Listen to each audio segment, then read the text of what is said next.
Yeah. Right. So doon pa lang talagang, well, we all know na ayaw nilang, hindi sila tumawag ng 911 kasi inisip nila baka ma-revive pa nila on their own para hindi magkaroon ng iskandalo.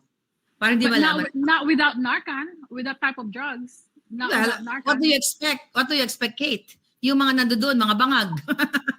Akala nila, Anyway, yeah. Next attraction. Yeah, Dean? According kasi sa document, do you mind if I read it? Is it okay? Sure. Yeah, go ahead. Okay, so ang redacted version lang Hold on. This is what it says there. Redacted, there we go. Okay. Ito, narrative summary, it says here, on Saturday, March 8, 2025, approximately 1130 hours, BHP dispatch received a 911 call reporting an unresponsive male individual redacted, at the Beverly Hilton Hotel. Officer Briggs and Sandoval were dispatched in the location and arrived on scene at 11:38 hours. Upon entry to the unit, responding officers observed hotel security performing chest compressions on an unconscious male subject, later identified via identification card as Juan Paulo Tantoco, age 44. Officer Briggs took over administering CPR until Beverly Hills Fire Department BHFD paramedics arrived on scene at approximately 11:45 hours. BHFD personnel assumed life-saving efforts. However, after approximately 20 minutes of advanced cardiac life support measures, the subject was pronounced deceased on scene at 12:05 hours. Notification was made to Los Angeles County Coroner's Office, who took custody of the body for post-mortem examination. And then ito na mga witnesses na, and then their statements. Maski sila, alam na nila. Yes. It was a lost cause. Ginawa lang nila yon for the sake of I'm just gonna read one statement from one of the people there.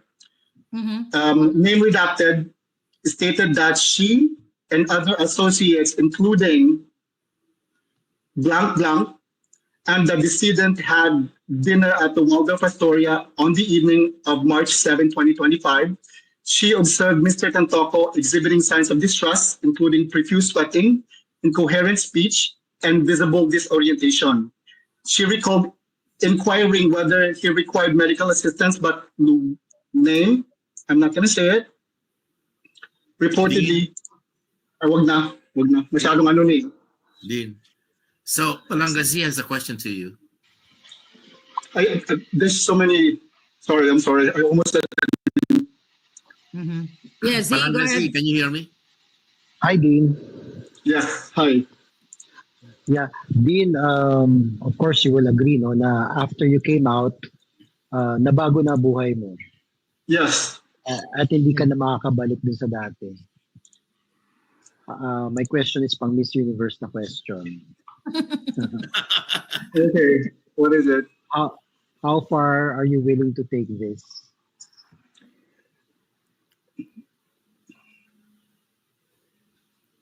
You know what? I actually had a conversation with my family members about this, and there's no turning back. My name is already out there. My name is already tied to the documents. My name is already tied to the case. As a matter of fact, alam to ni Mother Dago na I already have a lot of death threats. May nagpadala ng kabaong sa bahay namin. Hindi to nilabas ni Mother Dagon. Yeah. May nagpadala ng bulaklak sa patay sa bahay namin mismo. So we had no choice but to move my mom to a different location. Our entire family has been uprooted from my home, and the government is protecting my family right now. Honestly, there have been times na sabi ko na, you know what, I really want, ito ay certain situation to but I really want the administration to end. because it's too much. Grabe ang pambababoy nila sa bansa natin. Grabe ang pambababoy nila sa mga taong Pilipino. Kaya nga, sometimes kasi alam ko sinusundan ako, hindi na ako nagdadrive. I'm taking trains na and buses. Kasi sinusundan ang sasakyan ko. Sometimes I look behind me and then sinasabi ko lang, gusto ko na sana may bumaril na sa akin. Kasi if that's what it takes to create a ripple effect, then I would gladly take the bullet. If that's what it takes. Because this administration needs to go down. This administration needs to end. It's effing everybody up. The Philippines, everyone. And it breaks my heart that no one is actually speaking up about it. Yeah. It breaks my heart. Grabe talaga. I'm sorry. No. Yeah, I totally understand din. Actually, mga kababayan, mga palangga, alam ko to, yung tungkol dun sa nagpadala ng kabao. Kami ni Spokesari. Dahil nasa hig ako nito, Dean, I think Dean will, tell you na we were together sa fight na. Yes. We tried our best to help Dean's family sa probinsya nila. Kung ano yung pwede namin gawin nung time na yon na pinadala ng kabaong, ng bulaklak. So, malungkot kasi sabi ko nga kay Dean, tama din yung sinabi ni Dean na talagang ang tanong mo, Nozi, na sa tingin mo ba makakabalik pa siya? Ang sabi ko kay Dean, hindi ka na makakabalik sa dati mong buhay, sa normal life mo. Kasi, yung pangalan mo, nakadikit na nga dito sa case na to at grabe yung paninindigan mo with regards dito sa issue na to. Kaya, ang sabi ko gusto ko lang kita patawanin din, welcome to the club ng may mga death threat.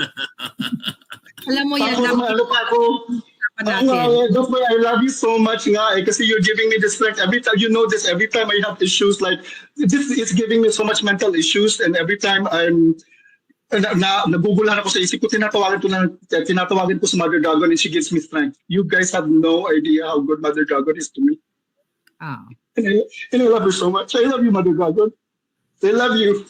So, that. Mahal ko kayo lahat ng nakikipaglaban niya. Alam mo yan din at yun na nga yung sinasabi ko, I don't need to brag yung mga tao nakakausap ko. But we're together. Also with Harry Roque. Hindi nyo alam, yung time zone magkaiba. It's so hard. That's what sorry. Go ahead. No, go ahead.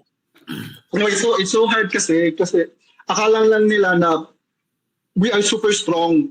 They don't have any idea what's going on behind the curtains when the cameras are off. It's really hard. Our lives are in danger. And alam nyo ba, wala akong kinikitang pera dito. Sa puso ko lang talaga to kasi I really want to help the Filipino people, and I think that the Filipino people deserve to know what happened sa Beverly Hilton. And that's what's up.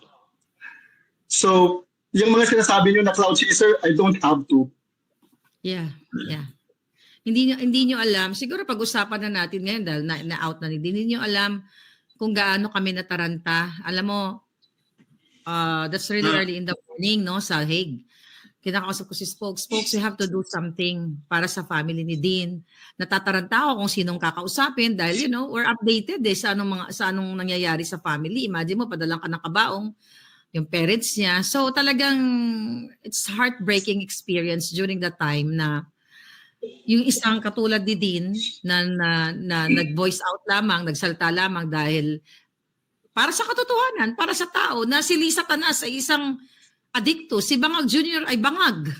At may namatay na isang Pilipino na kasama sa entourage nila, hindi lang basta-basta kasama, asawa ng appointee nila, na sila mismo na mga supposedly leaders ay namumuno o nagpapasimuno ng pagpupulburon. Kaya I'm grateful dahil itong group na ito, hindi natin kailangan magkampihan, kailangan lang natin magsama-sama para sa katotohanan. Yeah, so Maharlika, this is actually a very good time to be asking all of those who's been like shouting, let's fight for PRRD and the nation. nasaan kayo? Especially this alpotista. Nasaan yung mga alpotista sa fight na ito? Bakit si Dean ang umiiyak?